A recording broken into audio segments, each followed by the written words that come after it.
अस्सलाम वालेकुम नाज़रीन, मैं हूं शहजाद हुसैनी, आपका मेज़बान प्रोग्राम तज़किया आपके साथ में हाजिर खिदमत हूं। नाज़रीन, आज जो मेरे साथ स्टूडियो में मेहमान तशरीफ़ फरमा हैं, आज हम उनसे बात करेंगे महंगाई के हवाले से कि महंगाई का जिन जो है ये बेकाबू से बेकाबू होता जा रहा है। और इसी के साथ ही प्रोग्राम का आगाज़ करते हैं। इस वक्त जो मेरे साथ स्टूडियो में मेहमान तशरीफ़ फरमा हैं, MS ठाकुर साहब को आज हमने स्टूडियो में बुलवाया है। तो आज बात करेंगे पेट्रोलियम के हवाले से। MS ठाकुर साहब से आइए मुलाकात आपकी करवाते हैं। अस्सलाम वालेकुम ठाकुर साहब। वालेकुम सलाम हुसैन साहब, कैसे हैं आप? ठीक हैं, अल्लाह पाक के एहसान। सर कैसे हैं आप? बहुत मेहरबानी, आज आपने मुझे मदऊ किया यहाँ पे और आपसे मुलाकात भी हुई और मज़ा आया आपसे मुलाकात करने का। सर ये तो हमारे लिए एजाज़ की बात है कि आज आपने 2 माह के बाद टाइम दिया। बस वक्त की कुछ ऐसी बात ख़ास है कि वक्त नहीं है, आज वक्त नहीं है।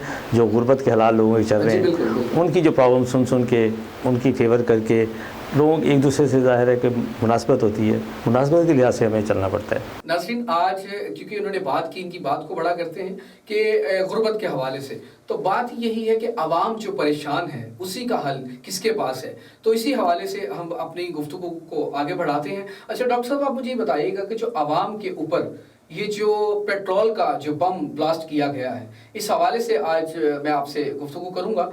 तो कुछ सवालात हैं मेरे, कुछ उसके आपने जवाब देने हैं। तो सबसे पहले तो आप मुझे ये बताइएगा डॉक्टर साहब कि ये जो महंगाई से महंगाई बरतर होती जा रही है, क्या ये कब किस वक्त और ये काबू में आएगी? क्या इसका कोई हल है? मसला हुसैन साहब ये होता है कि हमारी जो ना ये जो मईशत है, मईशत की स्ट्रॉन्ग उस वक्त होती है जब आपकी दरामदाद और बरामदाद में कुछ सेपरेशन हो। सेपरेशन ये है कि अगर आपकी बरामदाद ज़्यादा होंगी दैन ये होगा कि आपकी मुल्क की मईशत स्ट्रॉन्ग होगी, क्योंकि ज़ाहिर कि यहाँ इंडस्ट्रियाँ लगेंगी, यहाँ से पैसा जब बाहर जाता है तो वो जो बरामदाद की मकसद की पोजीशन होती है, बरामदाद की पोजीशन में हमारे पास जो रिकवर होता है वो डॉलर आता है। सही। जब वो डॉलर आता है तो फिर डॉलर जो ना उसकी जो वर्थ जो ना वो रुपयों से ज़्यादा होती है। अगर हमारे हुक्मरान इस तरीके में आए कि अगर वो सारी इन्वेस्टमेंट यहाँ करवाएं, लोगों को ऑफ़र करें कि हमारे मुल्क में आप आएँ और इंडस्ट्रीज़ वगैरह लगाएँ, उसमें लगाने से ये होता है कि हमारी जो बरामदात हैं वो दरामदात जो ना हमारी बरामदात से बढ़ कर जब बढ़ जाएंगी तो फिर हमारी मईशत स्ट्रांग होगी, क्योंकि ज़ाहिर है कि हम यहाँ पे इंडस्ट्री वर्क करेंगे, यहाँ कुछ मैन्युफैक्चरिंग होगी। जब मैन्युफैक्चरिंग होगी तो अब्रॉड में हमारी चीज़ें जाएंगी, सेल आउट होंगी। वहाँ पैसा रुपयों में नहीं आएगा, वहाँ पैसा जो आता है वो आएगा आपका डॉलर में। सर देखते हैं यहाँ पे आप बात तो आप कर रहे हैं इंडस्ट्री लगवाने की, जो ऑलरेडी हमारे पाकिस्तान में इंडस्ट्री लगी हुई है, जितनी भी इंडस्ट्रीज़ हैं। देखिए सबसे पहले कि नाज़रीन के कपड़ा, ठीक है, उसके बाद लकड़ी है, लोहा है, स्पोर्ट्स है। तो ये देखें कि बेरोज़गारी किस तरीके से बढ़ी है। जिस इंडस्ट्रीज़ के अंदर अगर 50 लेबर चल रही है तो वो 10 से काम चला रहे हैं।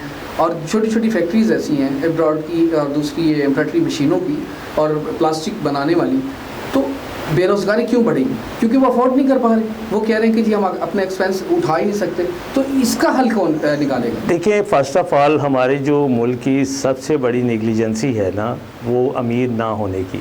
वो रीज़न ये बनती है कि हमारे मुल्क में जो वर्कर है, लेबर वर्कर, एक तो उसको उतनी उजरत नहीं मिलती।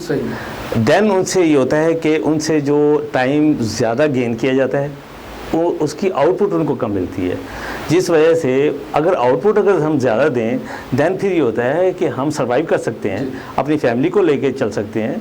अब आपके घर के एक्सपेंडिचर आ रहे हैं 80,000, 70,000, 60,000 पर मंथ, जिसमें आप ज़ाहिर है कि अगर रेंट का आपका है घर, तो अगर आपका अपना घर है तो फिर भी अगर आप देखें तो ग्रॉसरी के जो रेट हैं, ग्रॉसरी रेट आपको 40-50,000 तो आ जाता है। उसमें आप मेडिकेशन देख लें, घर में आने जाने में वाले मेहमानों को देख लें और यूटिलिटी बिल्स को देख लें। इनको रखते हुए सैलरी आपकी है 20,000 और आपके एक्सपेंडिचर जा रहे हैं 45। तो अब जब 45 आएगा तो वो बंदा क्राइसिस में जाएगा। फिर ये होता है कि देखें किसी अब्रॉड में चले जाएं, वहाँ टाइमिंग होती है, 8 आवर्स की टाइमिंग होगी, 8 आवर्स का टाइम देंगे। उसके बाद आपका जो टाइम होता है वो ओवर टाइम में काउंट होगा। यहाँ ओवर टाइम नाम की कोई चीज़ नहीं है। आपका जाने का वक्त है, वहाँ से वापसी का कोई वक्त नहीं है। अगर वो गरीब आदमी, मजदूर आदमी अगर वहाँ पे काम करता है तो देन फिर उसे कहा जाता है कि भाई मियाँ बात यह है कि आपने नौकरी करनी है कि नहीं। जब उसको स्टार्ट में ही डराया धमकाया जाएगा तो देन वो बेचारा क्या करेगा, उसने मजबूरी में करनी है, उसने तो फिर अपना सर्वाइव तो करना है। जी सर्वाइव करना है। देखिए आप अब जो 20,000 वो ले रहा है जी जी, अब उसमें 20,000 में उसने इलेक्ट्रिक के बिल भी पे करने हैं, हाउस रेंट भी करना है, जी, और यूटिलिटीज तो रह ही जाती है ना। जी बिल्कुल ऐसे। ठीक है, और फिर क्या हो रहा था कि जब उसकी सैलरी आती है, उस सैलरी आने से पहले वो डबल सैलरी तो उसके सर पे चढ़ी होती है, बेशक जो उसने एक्सपेंस उठाए होते हैं। Absolutely right. बाज़ लोगों को तो मिल जाते हैं, अब जिनको नहीं मिलते नाज़रीन वो कैसे सर्वाइव करते हैं। अच्छा, बात हो रही थी हमारे पेट्रोलिंग के हवाले से, महंगाई का जो बम फटा है अभी तो पेट्रोल का खैस पे। अगर हम माजी की बात करें तो माजी में ये होता था कि परचेजर अगर कोई चीज़ खरीदार अगर कोई चीज़ खरीदने जा रहा है तो वो सवाल करते थे दुकानदार से कि इतनी महंगाई क्यों। अगर सब्जीज देख लें आप, अपना यूटिलिटीज़ की कोई चीज़ देख लें, किचन की देख लें, कपड़ा देख लें, लेकिन वो कहते थे जी पेट्रोल महंगा हो गया। लेकिन महंगाई से पेट्रोल का तो चलो कॉन्सेप्ट बनता है, लेकिन डॉलर अब की हुकूमत में हमें ये सुनने को मिला कि जी डॉलर का रेट अप है। जी मसला वही आज था, मैंने आप स्टार्ट में यही बात की थी कि हमारी जो ना मईशत दैनी स्ट्रांग होती है कि जब हमारी दरामदात और बरामदात में कुछ थोड़ा सा अप एंड डाउन होगा। अप एंड डाउन ये होगा कि मैंने वो पहले अर्ज़ की कि अगर हम कोई चीज़ मैन्युफैक्चरिंग पाकिस्तान में करते हैं देन फिर हम उसको कहाँ सेल आउट करते हैं, अब्रॉड। जब हमारी चीज़ें सेल आउट अब्रॉड होंगी तो वहाँ से हमें जो रुपयों में पैसा नहीं आएगा, हमें डॉलर की सूरत में कन्वर्ट, डॉलर की कास्ट ज़्यादा है। जब डॉलर की कास्ट ज़्यादा बढ़ेगी तो ऑटोमेटिकली हम रेज़ करेंगे। और जो करते हैं महंगाई की बात, देखें हमारे पाकिस्तान में मेजॉरिटी जो मकसद है कि रॉयल फैमिलीज़ हैं वो गाड़ियों वाली है। अब जो ज़्यादा तबका है वो लेबर तबका है। लेबर तबका साइकिलों पे तो नहीं जा सकता, अगर साइकिलों पे जाएंगे तो देन फिर वो अपने टाइम पे ड्यूटी पर नहीं पहुंच पाएंगे। और अगर वो बाइक पे ना सफ़र करते हैं, अगर बाइक का फॉर एग्ज़ाम्पल वो जनाब सेलमैन है कुछ है तो उसका कम से कम 300-400 का डेली फ्यूलिंग का एक्सपेंडिचर आता है। अगर वो पहले 300 रुपये का पेट्रोल डलवाता था देन समझें कि वो 3.5-4.5 लीटर जो ना फ्यूल होता था उसका। अब वो 4.5 लीटर या 4 लीटर फ्यूल उनको मुहैया होता था, फिर उससे अपनी वो सर्वाइव करते थे। यानी कि 1 लीटर में आप 4-5 लोगों को, 20-25 लोगों को मिल सकते हैं, तो वो आपकी आउटपुट आती थी। आज वो गरीब आदमी 100 रुपये का पेट्रोल डलवाने के बाद वो अपनी पॉकेट में देखता है कि मेरी पॉकेट में तो बाकी 100 रुपये है, इन केस बाइक पंक्चर हो जाए, कुछ हो जाए, कोई ऐसी मकसद है कि नागहानी हो जाए तो देन फिर वो क्या करेगा बेचारा। तो लिहाजा हम लेबर पिसेंगे। क्यों पिसेंगे? क्योंकि हमारे फ्यूलिंग रेट इसलिए रेज होते हैं कि जब फ्यूलिंग रेट रेज होंगे देन फिर ये होगा कि हमारी जो मंडियाँ मईशत में मकसद है कि खाने में फूड स्टफ़ वो जो आता है तो वो बाई रोड आता है, उस पर फ्यूल खर्च होता है, ना कि वो पानी पे गाड़ी चलती हैं। अब वो ऑटोमेटिकली लोग कहते हैं कि लो जी आज सब्ज़ी इतनी महंगी होगी, आज आलू का रेट ये है। अब तो लोग आलू कचालू सब चीज़ों को भूले जा रहे हैं, उनको ऑयल का फ़िक्र पड़ गया, उनको फ्यूल का फ़िक्र पड़ गया।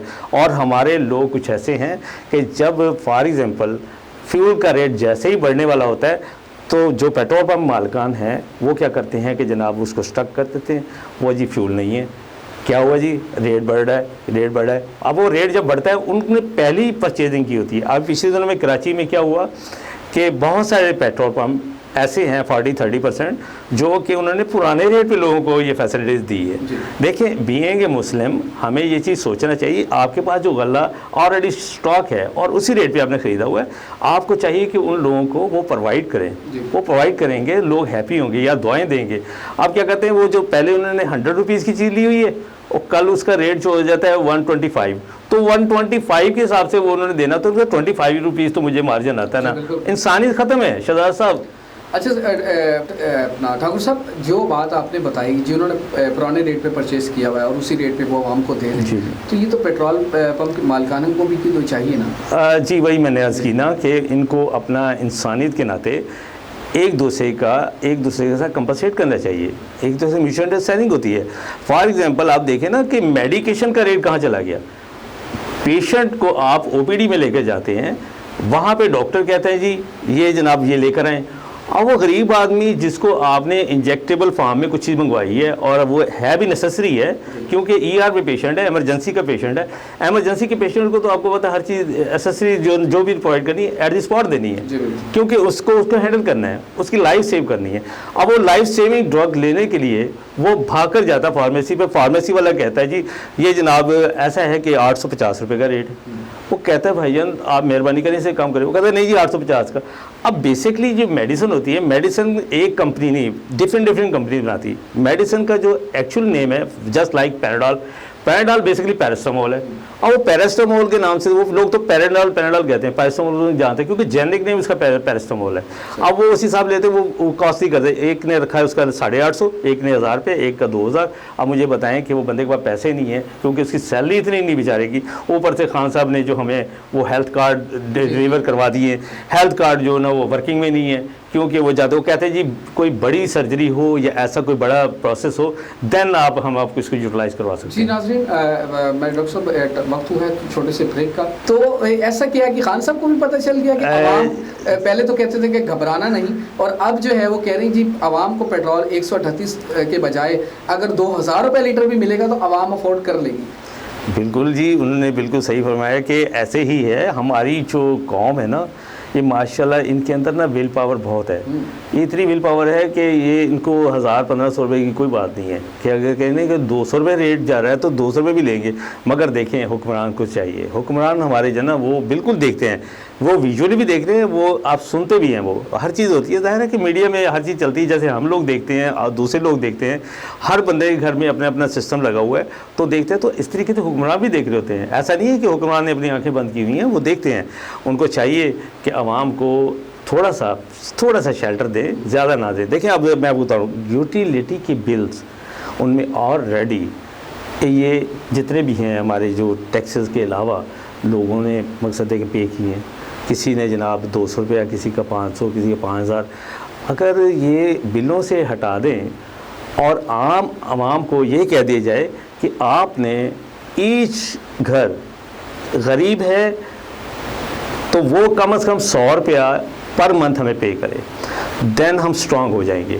जो रॉयल फैमिलीज़ हैं, जो मकसद है कि समझते हैं कि यार ये अफोर्डिंग है, वो 500 कर दें। अच्छा, अब इतनी अवाम हमारी है, इतने घर बनते हैं, तो वो सब लोग अगर एक 100 500 देते रहे ना, देन हमारे जो भी हम बाहर से कर्जे लेते हैं इंशाल्लाह इसकी नीड नहीं होगी। क्योंकि देखें हमारे पास माइंस है, अल्हम्दुलिल्लाह हमें खुदा ने हर माइन से नवाजा है। हमारे पास माइंस में साल्ट है, हमारे पास शुगर है, हमारे पास चीनी बनती है, हमारे पास गंदम है, हमारे पास कॉटन है, हमारे पास क्या नहीं है, हमारे पास कोयला है। सबसे बड़ी बात, आप देखें अगर हम अपनी अच्छी चीज़ें बाहर बेचेंगे तो हमें अच्छा आउटपुट आएगा, तो वो डॉलरों की शक्ल में आएगा। हुसैनी साहब बेसिकली ये लोग इस तरफ नहीं आते। हमें होप होती है कि हम बाहर से जो ना हैंडसम अमाउंट उठाए तो बाद में हम ही ने पे करनी है, तो वो हम ही से मुराद ये है कि हुक्मरान नहीं पे करेगा। ये आप लोग, हम लोग जो अवाम हैं, गरीब अवाम, ये उन्हीं की मकसद है कि तिजोरी से जाएगा, जो बेचारे छोटी जमा पूंजी इकट्ठे करते हैं ताकि इन फ्यूचर में हम कुछ कर सकें। जब वो मकसद इकट्ठे करने की कोशिश करते हैं, पता लगता है जी वो एक बम ऊपर गिरा दिया गया है। क्या जी हमारे ऊपर लाइबिलिटीज़ इतना है, जो पहले हुकूमत थी वो ये कर गई है। फिर हम खान साहब की भी फेवर करते हैं, खान साहब के भी साथ हैं। खान साहब से मैं रिक्वेस्ट करते हैं कि खान साहब खुदारा इस गरीब आवाम को भी देखें, ताकि इन लोगों के हाथों से जो उठाए हुए हाथ हैं उनसे दुआ निकले। जब दुआ निकलेगी देन हम लोग बहुत स्ट्रांग हो जाएंगे, क्योंकि रब्बे कायनात फरमाता है कि मुझसे मांग, वो बड़ा गफूर रहीम है। हम नहीं सोचते, हम कहते हैं जी वो वहाँ से आएगा, वहाँ से आएगा, वहाँ से, नथिंग, कुछ नहीं आता। आप अल्लाह के हुजूर झुक जाएं। हुक्मरान अगर आपकी नहीं मानता तो आप अल्लाह के हुजूर झुक जाएं। हुक्मरान से बढ़कर तो वो परवरदिगार है, हमें तो उस पर शक रहना चाहिए। हुक्मरान कुछ नहीं देते, ये नहीं है फ़लाँ जी फ़लाँ आया उसने ये कर दिया, फ़लाँ ने ख़जाना तो हम बचपन से सुनते आ रहे हैं कि ख़जाना खाली हो गया, जो पहली हुकूमत तो ख़जाना खाली कर गई। चलो ये हुकूमत भी अगर इसने स्ट्रॉन्ग किया अपने आप को, जो भी किया, मगर रियाया की तरह भी दे देखें ना। रियायत भी तो कुछ करने वाली है। बिल्कुल बुखारी साहब ने सही फरमाया कि कंडीशन ऐसी है, इनके ऊपर जितना भी डाल देंगे उन्हें पे करना बेचारों ने। जी बिल्कुल डॉक्टर साहब, हमारा वक्त थोड़ा सा कम है और हमारी आवाम को अगर कोई मैसेज आप देना चाहें, प्यारा सा अच्छा सा एक मैसेज दीजिएगा, फिर हम आपसे लेंगे इजाज़त। हुसैनी साहब देखें, मैं तो अल्लाह के हजूर यही दुआ करता हूँ, सब जितने भी मेरे बहन भाई हैं, मेरे साथी, मेरे मुल्क के हम सफ़र जो भी हैं, तो मैं तो यही कहूँगा कि काइंडली आप हुक्मरान से मांगे, खुदा से ही दुआ कर लें कि यार रब्बिल आलमीन आप बेहतर समझते हो, हमारे हालात को आप बेहतर समझते हो, आपका कैमरा कभी किसी चीज़ को डिलीट नहीं करता, तो खुदारा या अल्लाह हमारे लिए जो मुश्किलात आ रही हैं इसको दूर फरमा।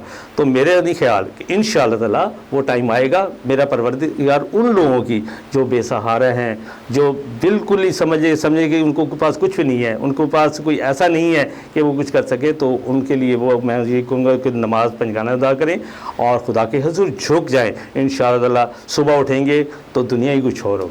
बहुत शुक्रिया डॉक्टर साहब, आपने बहुत अच्छा मैसेज हमारी आवाम को दिया। जी नाज़रीन, बजाय कि हम हुक्मरानों को बददुआएं दें और बजाय कि उनकी आस में बैठे रहें और एक नए से नए की तलाश में रहें कि कोई तो आएगा जो हमें भी समझेगा, तो इससे बेहतर हम अपने बारी ताला की दरगाह पे रुक कर अपने खुदा के सामने गिड़गिड़ा कर अपने हक के लिए दुआ मांग सकते हैं। और यकीन करें कि डॉक्टर साहब का बिल्कुल सही कहना है कि ना तो वो उसका कैमरा डिलीट करता है और ना तो उसका माइक म्यूट होता है, वो ज़रूर सुनता है।